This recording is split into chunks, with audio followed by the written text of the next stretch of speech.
The independent nation of which we dream is like to a grain of mustard seed, which indeed is the least of all seeds. But when it is grown, it is the greatest among herbs, and becometh a tree, so that the birds of the air come and lodge in the branches thereof.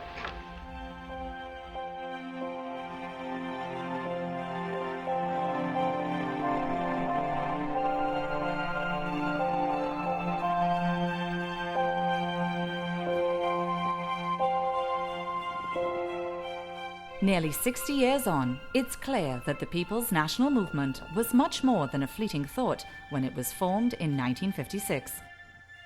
As the PNM's People's Charter declared, we are rather a rally, a convention of all and for all, a mobilization of all the forces in the community, cutting across race and religion, class and color, with emphasis on united action by all the people in the common cause. I think it's the PNM's constitution and its organizational structure in operating the constitution. And at the end of it is just the dedication of its membership.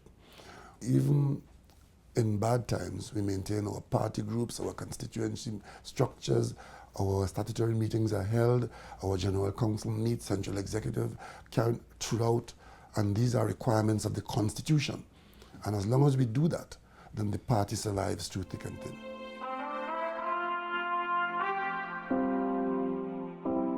Party leader and founder Dr. Eric Williams had a vision for Trinidad and Tobago and was determined to right the wrongs of slavery and colonialism. His commitment to nationhood attracted many like-minded patriotic men and women who believed that as a nation, Trinidad and Tobago should have the freedom to determine its own destiny. On the 31st of August 1962, when the British flag was lowered for the final time on the grounds of the Red House, the colony of Trinidad and Tobago passed into history, as Eric Williams, the PNM, and the country saw the dream of independence made real. It is a big story because all struggles for independence cannot be a simple story.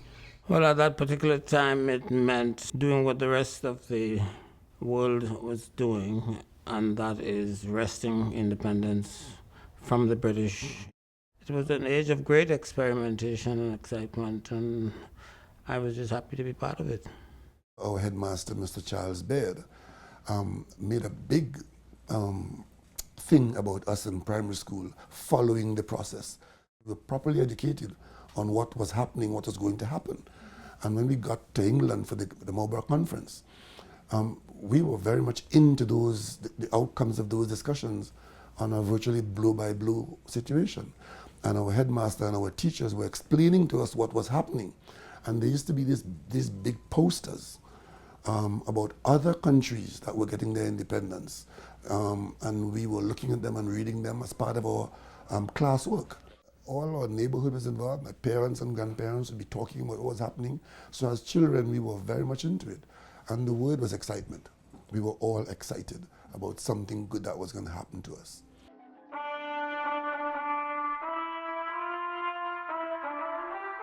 Prior to gaining independence in 1962, Trinidad and Tobago was a colony of Great Britain, firmly entrenched in the Crown colony system of governance with its trickle-down economy. Politically, the system ensured a governor and a legislative council maintained absolute, if somewhat tenuous, leadership of the multi-ethnic society. Positions of power in governance were held by people who had been chosen by the governor. The people of Trinidad and Tobago had little to no say in how their country was run. This is not to say that the population was happy with the state of affairs. In fact, from the late 19th century on, there was a growing tide of activism and organization on the ground. In 1897, the Working Men's Association was formed to lobby for workers' rights and elected representation. The murmurs of change got louder, turning to strikes and protests. When the water riots exploded in 1903, the colonial authorities clashed with the masses, over an increase in water rates. In the end, the Red House was burnt down and 16 people killed.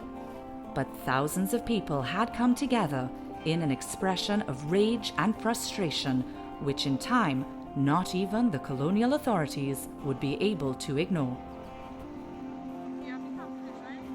Trinidad and Tobago was not alone in its dissatisfaction with the status quo, and ideas of change were rippling through the Caribbean.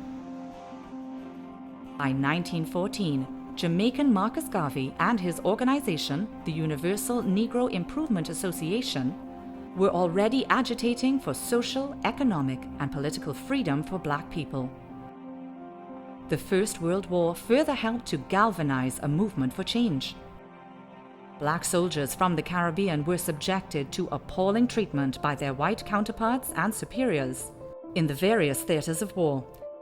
Men such as Arthur Cipriani, Uriah Butler, and Norman Manley returned home changed, and they would in turn change their societies.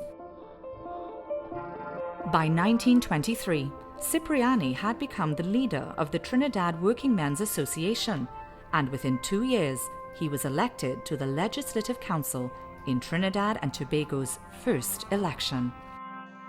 It was a bittersweet accomplishment. Due to stringent rules, the majority of citizens were excluded from voting in the elections. And still, changes to the living and working conditions of the poor were not forthcoming. Frustrated over the continued state of affairs, activists such as Uriah Buzz Butler and Adrian Cola Rienzi rallied the masses in the pivotal labor movement strikes of 1937. The dust had hardly settled when the world was plunged into war once again. The war years and those that followed further galvanized the islands of the Caribbean towards self-governance. At the same time, war-weary and nearly broke, Great Britain was hardly in a position to support its large and sprawling empire. Do not forget that at this time the British just wanted to get rid of its colonies. All over the world, the colonies had become a burden to them, both in terms of the economy, what they could have extracted, and also in maintaining a bureaucracy in the colonies and managing the conflicts and so on. So that, in a sense, we really didn't fight for independence. It was being thrust upon Trinidad and Tobago. But they were not disposing of the crown jewels, of which Trinidad was one because of the oil. In Trinidad and Tobago, several different parties and labour unions jockeyed for control in the Legislative Council, but none had enough of a majority to truly effect change on the island. In Britain, the newly elected Labour government was sympathetic to the Caribbean's demands for greater participation in governance, and finally, in 1946, granted Trinidad and Tobago universal adult suffrage. Every man and woman over the age of 21 could vote. It was a portent of things to come. In 1940s Trinidad and Tobago, Eric Williams was a little-known graduate of Queen's Royal College and Oxford University, teaching at Howard University. Although his controversial books, The Negro in the Caribbean and Capitalism and Slavery, had already been published, Williams had not lived in Trinidad for years. But he had avidly followed the political and social developments back at home, and he wanted to get involved in charting a course for the country. During the war, Williams had written to the colonial authorities in England, hoping to offer his services. They suggested he go to work for the Caribbean Commission, an organization that had been set up to address socio-economic issues, mainly in the British West Indies. His job with the Commission proved fortuitous, as it allowed Williams to travel significantly throughout the region, assessing the conditions on each island and compiling data. Williams met many future leaders and political activists, such as Jamaican Norman Manley, who would become a mentor and a close friend. Eric Williams was earning a reputation as a controversial thinker, a man with a towering intellect and big ideas. This made the Caribbean Commission nervous. They feared his aspirations and made several attempts to curtail Caribbean distribution of his books, Capitalism and Slavery, and The Negro in the Caribbean. And I learned a lot from Williams. We quarrel a lot. I quarrel with him now through my writings and so on. Things that could have been done better. But for us, he was heroic. Dr. Williams was somebody who had attained the height of intellectual success as far as I was concerned. And he being a citizen of Trinidad and Tobago, I always felt a sense of great pride. And that Dr. Williams said to me that we all can do it. And he operated at such a high level that there was no tolerance for mediocrity and failure and excuse. And he also represented to me one man in a large crowd, especially facing down persons who didn't think that what he was saying was doable or was right.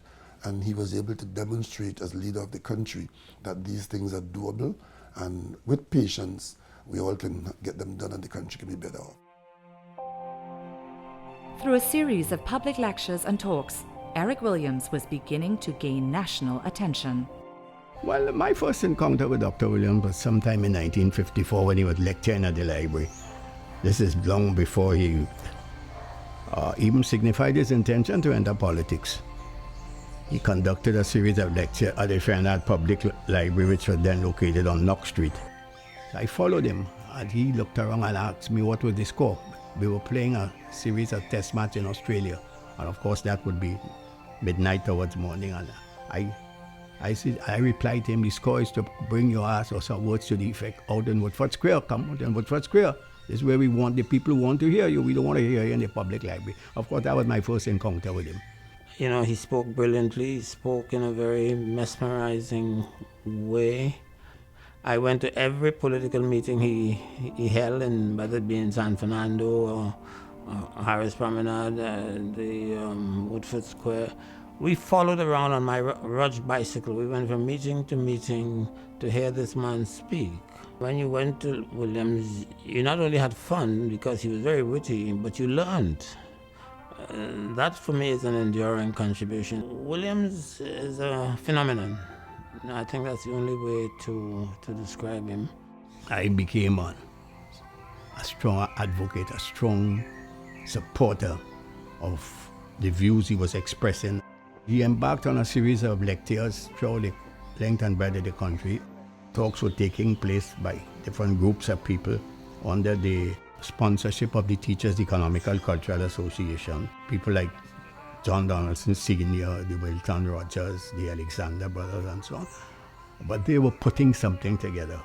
My support was public. Those lectures, wherever he lectured, from Point Fonte, La Brie, Carcass, Cedros, somehow I found the time and the transport to get there. When I was bicycle, walking, donkey cart, we just wanted to hear the master. The Teachers Economic and Cultural Association, TECA, helped Williams organize lectures across the country.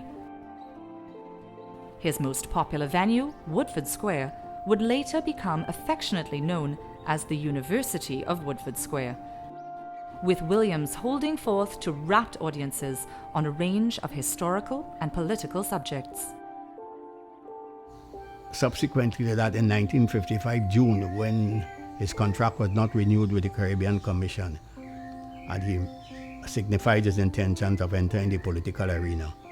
So he embarked on a series of lectures throughout the length and breadth of the country on speaking about colonial history, economics of nationhood, internal self-government, and he was an extremely strong advocate of internal self-government within the West Indian Federation.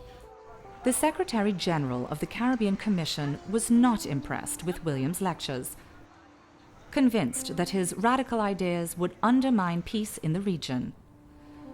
He dismissed Williams from the commission 1 month before his contract was due to end in 1955. But Williams was not daunted. he had already gained traction through rallies and lectures, and a growing cohort of supporters encouraged him to throw his hat into the political arena. What he wanted for Trinidad and Tobago from the concept was independence, to be relieved of from the colonial masters. He felt that the West Indies was ready for self-government. And the glorious morning came on the 24th of January 1956, the night of when he announced the formation, the launching of the PNM. The inaugural conference was held on the 15th of January. I was not part of that. I joined when the party was publicly launched on the 24th of January 1956. The climate of politics was worse than it is now, if you can imagine that. You had, in the first election in 1956, you had some 30, 40, 50 independents who were running for office. People saw office as an opportunity to enrich themselves, to work out their frustrations, and there were a lot of them. And 56, and Williams's genius was to bring these people together in a quasi-modern party system.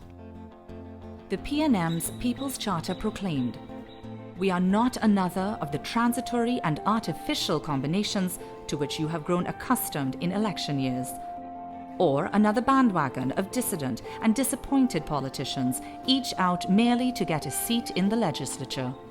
The PNM was light years ahead of the other organizations, many of whom fleetingly might have good stories, good personnel, but they didn't seem to have what it takes to stay the course. In 1950, Albert Gomes, a bombastic, large and likable politician, became chief minister. But when the younger, more compelling Williams arrived on the scene, Gomes's popularity began diminishing. The People's National Movement was a direct reaction to the party system of the day. The party system of the day consisted of bright people of some consequence, like Albert Gomes and Victor Bryan and all of these old patriarchs who had built these machines as political extensions of themselves. Williams came and met a system which was characterized by this individualism, and the fact that parties would be formed today and they would disappear tomorrow, almost exactly as you find in the PP today. The PNM offered a long-term direction for the country and was determined to be different to the many other Labour and political parties of the day. The PNM emanated unity among the ranks and a singular dedication to the improvement of the lives of the people of Trinidad and Tobago. I remember being totally overawed by Dr. Williams and his grasp of leadership of the country and taking the country to a place where we all trusting him to get us there. Dr. Williams, Dr. Patrick Solomon, John Donaldson, Errol Mahabir, and Kamaluddin Mohammed. When the PNM launched its manifesto in 1956, the focus was on improving the lives of the population through adult education, proper affordable housing, better infrastructure, and urban development. And this message would be communicated through a new PNM newspaper, The Nation, a platform for party members to garner support and campaign for the forthcoming elections. Williams wanted to build an organization that was open to and which appealed to all and sundry. He wanted to build a rally, a unit which would bring together all the constituent units of the society at the time. That was his ambition. The People's Charter stated, "We are not an ordinary party in the accepted narrow sense of the word." From early on, women were an integral part of the PNM. The party's Women's League addressed issues concerning representation, equality, and family support. Under the leadership of Williams and his party, the movement grew with each day. Thousands would flock to Woodford Square or to San Fernando for political rallies. But not everyone was on board. Over the years, colonial institutions had deliberately fostered division and mistrust between the Afro and East Indian populations of Trinidad and Tobago. The growing nationalist movement was considered by many to be the domain of urban black and brown Trinidadians. East Indians worried they would be left out of this new national agenda. They wanted their own organizations, their own cultural groupings, their own doctors, political doctors. So you had a lot of competition between, particularly the Hindus, a lot of competition between these groups for primacy, hoop on top. Williams felt that this was wasteful and that you should try to get them to come into the movement as part of this rally. So his strategy was to recruit from among the elites, the better of elements in the society, the middle class. So the PNM started off essentially as a black middle class party. Although there were always, at the leadership level, at the elite level, there were all kinds of people who had made major contributions to the society. But they always recognized Williams as the centerfold of the party, There was this ongoing sense of anxiety among the East Indian population. The East Indians were in a minority.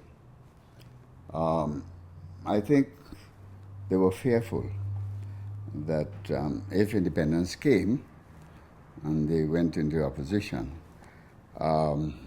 their concerns, their interests and so on, aspirations would not be taken into account. In fact, they might have been suppressed.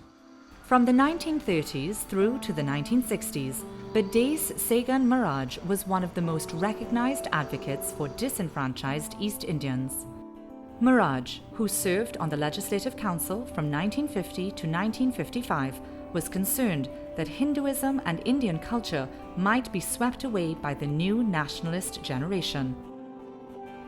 The Sanatan Dharma Mahasabha was formed to preserve the culture and religious practices of East Indians. Miraj entered politics with the People's Democratic Party, PDP, the political wing of the Sanatan Dharma Mahasabha, to continue to agitate for better rights for Indians in Trinidad. He was a fierce adversary to Williams, who had drawn his own group of high-profile East Indians into the PNM, including the charismatic Muslim leader Kamaluddin Muhammad. But the party never really won the trust of rural Hindus. Williams also reached out to the white, business-owning community, garnering support from former QRC classmates Cyril Murray and Victor Stallmeyer. And the PNM, like so many others previously attached to other political institutions, time we were seeing something that we were, at the time, we considered to be the right wagon to take us into the promised land, as Butler would say.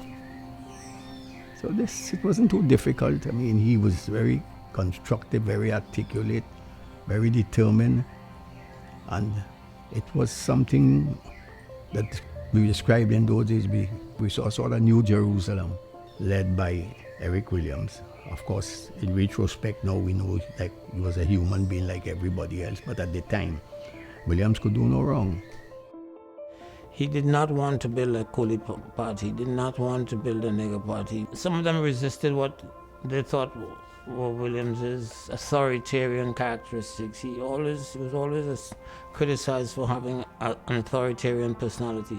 But for him, I think that quest was part of the strategy to build himself above all the others, to make it clear that, the doctor is the doctor and you follow what he prescribes. You don't go off on your own. The 1956 general elections would be the litmus test for the PNM. Was the party another fleeting entity on the political landscape, or was it more?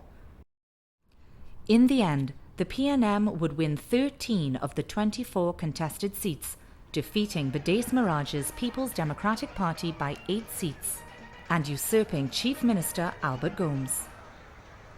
2 years later, Badass Sagan Miraj was elected leader of the parliamentary wing of the DLP, which by this time was recognized as the official opposition party in the Legislative Council.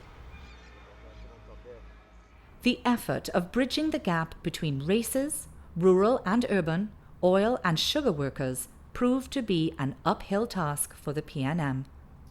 Dr. Williams represented virtually the Afro-Trinidadian community, which was the base of the PNM, and Dr. Capley represented the DLP, which was based on the Indo-Trinidad. So there was this ethnic issue, and that since at that time Afros and mix and so on were dominant in the economy, Dr.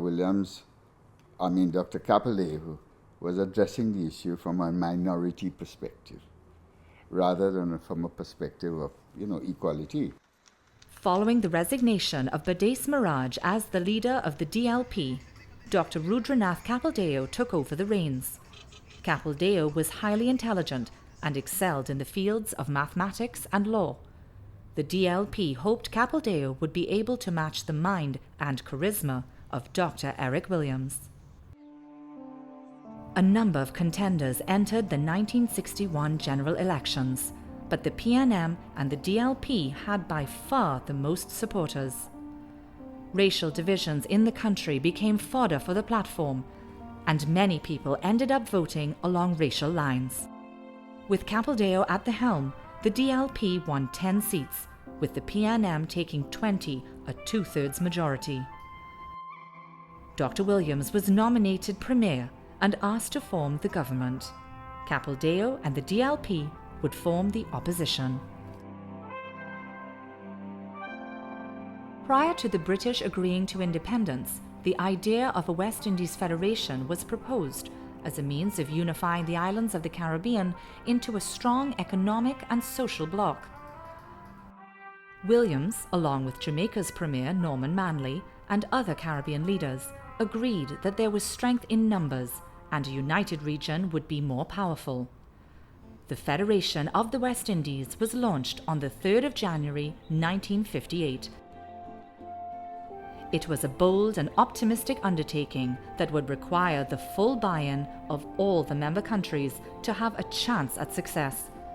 But the Federation seemed doomed from the start. Caribbean leaders could not collectively agree on policies regarding taxation, customs, federal headquarters, and free movement of people within the region. In a referendum, the people of Jamaica voted no to federation, and Manley was forced to pull Jamaica out of the Federation in 1961. Eric Williams responded with the now iconic statement, "1 from 10 leaves none," and Trinidad exited the Federation shortly after. By the middle of 1962, the Union had collapsed. Eric Williams was now more determined than ever to win independence for Trinidad and Tobago. Ellis Clark, then Attorney General, was tasked with drafting a constitution for the country. It was the Ellis Clark Constitution in the sense that Ellis was trying to transfer to paper all the conventions of the British constitutional system. In April 1962, Williams organized a conference at Queen's Hall to debate the draft constitution. The conference was fraught with problems. Members of the DLP-led opposition were not satisfied, and they accused Williams of imposing PNM's political policies on what was meant to be a national document. They had all these rumors going about it that if the PNM get independent, they're going to take back their land. They all had these pockets in the country that opposed the nationalist movement. And the number of things that Kapilé wanted and the Hindus wanted to protect themselves. How do you negotiate for independence and for a constitution that would be appropriate to our circumstances? We are a plural society, diverse and so on. We are not a homogeneous society, ethnically homogeneous. And the Westminster system was really geared for ethnically homogeneous society like the United Kingdom. And that was the pattern which was followed, so that I do not think that the Constitution, which was agreed to in 1962, was the most appropriate vehicle for our circumstances here in Trinidad. Representatives of the opposition walked out of Queen's Hall and the constitutional debates. Undaunted, Williams still managed to ratify a draft constitution ahead of the Independence Conference at Marlborough House in London. Thus, in May 1962, final talks on Trinidad and Tobago's independence opened at historic Marlborough House in London. Last vestiges of external control, for better or worse, are about to be removed, and a heavy responsibility therefore lies upon those attending an independence conference to ensure that the constitution they are devising will be one under which the peoples of a former dependency can emerge and govern themselves as a single nation. Mr. Secretary of State, gentlemen, I am grateful for this opportunity to make a statement before this conference gets underway. Mr. Chairman, our objective is to have a constitution which would ensure the preservation of democracy, to ensure free and fair elections in our country. Williams was the architect of the independence movement in Trinidad and Tobago. Of course, it didn't start with him, but it culminated with him. He was the father of the nation. He was the most important, but it's just not true to airbrush Sukaran out of the picture or Capildeo out of the picture. There are a number of people who were there making mischief and doing a variety of things, and who contributed to the emergence of this thing we call the nation of Trinidad and Tobago. Conflict between the DLP and the PNM moved from Queen's Hall to Marlborough House, as did the political infighting between Williams and Capildeo. A moody and short-tempered Capildeo was vehemently opposed to the draft constitution proposed by the Williams-led government. In conversation with Dr. Capildeo, he told me that he led a fractured delegation. Those who went to negotiate for the DLP also carried with them that sense of fear of what might transpire post-independence. And therefore what the DLP opposition concentrated on was the whole issue of minority rights. And therefore you had the preamble of the Constitution, which spoke of equality of rights and... Capildeo advocated for proportional representation, believing that East Indians in Trinidad were discriminated against and deserved equitable treatment. In speaking to Dr. Capildeo, he also mentioned to me that while he was not in total agreement with what Dr. Williams was proposing, he also felt that if he didn't finally agree, then Dr. Williams, the PNM, would have come back here to Trinidad, and if independence was not agreed upon, they would have blamed him. And given the tenuous situation of the racial conflict position in the society, it could have ended up in some sort of violence. Capildeo went so far as to threaten to derail the conference, which seemed far from reaching consensus. Williams grew increasingly agitated with Capildeo's behavior and decided to pen a letter to the conference chair requesting he intervene to quell the racial tensions which were surrounding the conference. My own feeling was that it was a rushed discussion, a rushed negotiation, and a document which really didn't serve our needs as it should have. I think he and Williams together were responsible for what we have. They worked together, they cussed each other, they quarreled with each other, they did all kinds of things. But in the end, I think as Trinidadians, with a sense of responsibility, they went out on the balcony and had a smoke and say this so, and I will say so, you say so. And that's how it was done. Not in any. So the British didn't even know what hit them. They didn't know when these arrangements were made, because they were made under the best of circumstances on the balcony of Marlborough House. Williams made a statement to the effect that he intended on his return to Trinidad to raise with the opposition the general question of national integration and national unity, with specific reference to Nehru's Integration Committee in India, the promotion of the national culture, the working out of a campaigning code on elections, and fair employment practices. Capildeo thanked him and withdrew all opposition to the date of independence. The conference ended, catching the British flat-footed, without reporters or television being on hand. Williams would later say, "The British never knew what hit them. I never presented my letter to Maudling."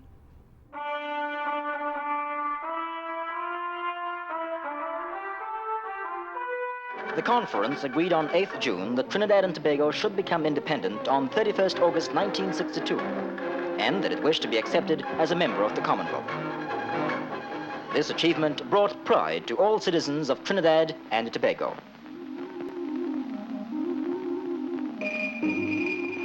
This is indeed one of the highlights of the independence celebrations. Not even the inclement weather could dampen the enthusiasm of the many thousands of school children who have come from every quarter to give a rousing welcome to the distinguished visitor.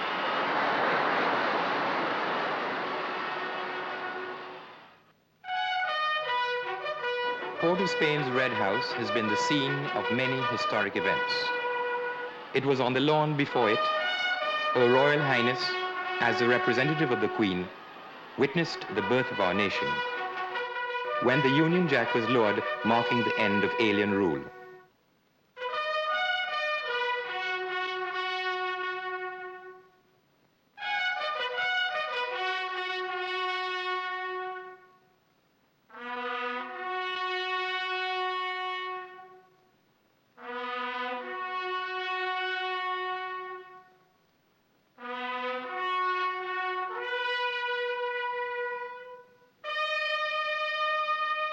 I, Eric Eustace Williams, I, Eric Eustace Williams, do swear that I will be faithful and bear true allegiance to Her Majesty Queen Elizabeth II, Her Majesty Queen Elizabeth II, her heirs and successors, according to law, so help me God. If there's one thing I'd like to see is that the nation refocus itself on our potential in the context of the excitement of 1962. We, in the last few decades, I think the successes that we've had have created a complacency in the country. There is no real nationalism. There is a tremendous element of greed and personal measurement. If I make it, doesn't matter if the rest of the country doesn't make it.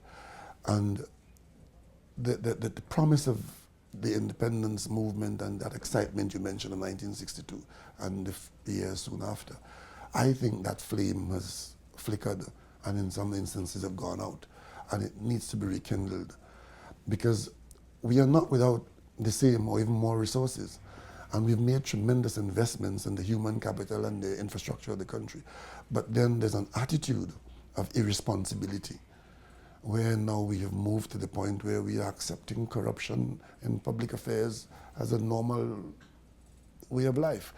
And I think we've drifted so far away from that promise and that excitement, and if we're not careful, we could lose that dream of 1962.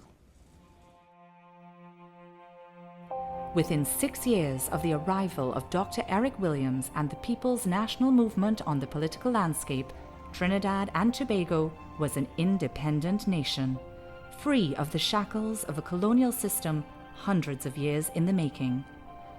Williams forever changed the face of party politics with the creation of the PNM, a movement that would live well beyond his death and outlast every other political formation that has since been put forth.